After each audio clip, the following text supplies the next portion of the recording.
Hey there, how you doing? We got some more information on Lords of the Fallen 2. I just wanted to go over that, as well as correcting some mistakes I made, as well as just putting some new theories out there that I wanted to talk about. Starting with the new information that we got a good bit of information on a few characters, such as Scion, the angel lady that we see in the trailer. So what's interesting about her is that a Scion is someone from a notable or noble family. What that can mean is that she's actually a descendant of Aureus, but what that more likely means is that, she is a child of Aureus in the religious sense, and that she was given power by Aureus directly.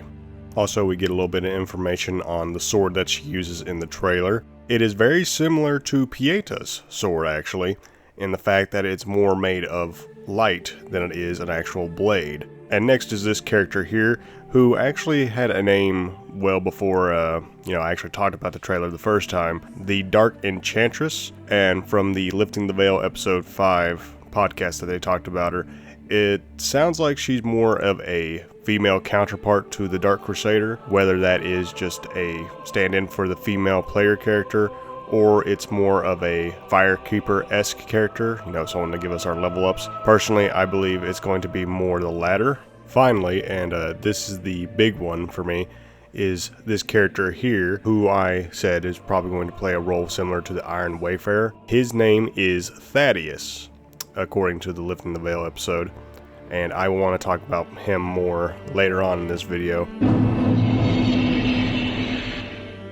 So moving on to the mistakes. I stand by most of what I said in the video, but I did want to clarify a few things, as well as fix a couple of things I said. In the beginning, when I was talking about the Orion Cross, I said that the Church of Orion Radiance may have taken over from the Hallowed Sentinels, but that would imply that the Hallowed Sentinels were the main force leading Orion faith. That was not the case.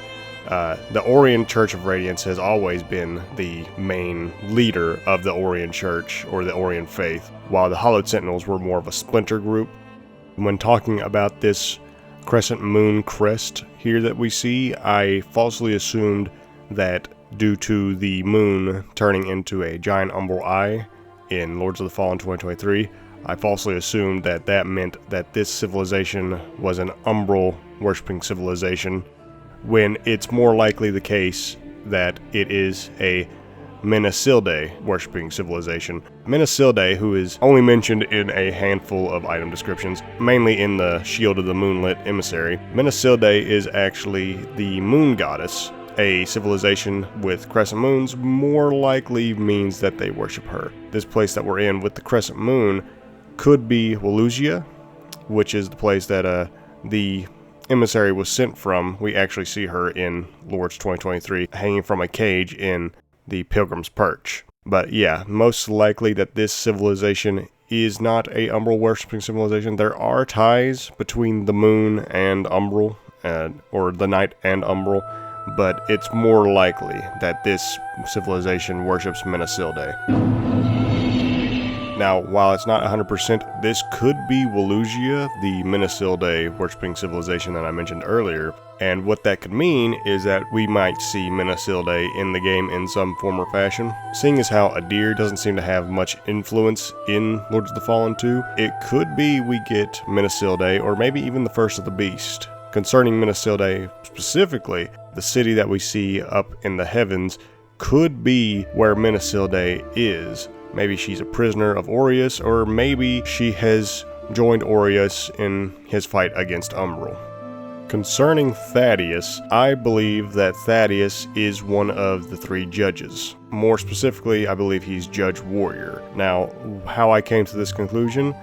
The name Thaddius has several different meanings, but the most common ones are courageous heart, friend, but from Greek, it's gift of God.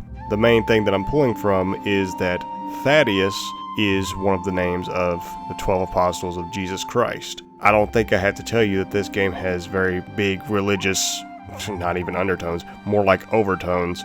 Now, many people who would pray to Saint Jude, or Saint Thaddius as he'd commonly be known, he would be known as the Saint of the Hopeless and Despaired, a rather fitting title for our Thaddius if I say so. But now, why would Judge Warrior, or Thaddius, why would he be here now? Back in Lords of the Fallen 2014, if you remember, the judges rose up against a deer to free humanity from enslavement to the gods.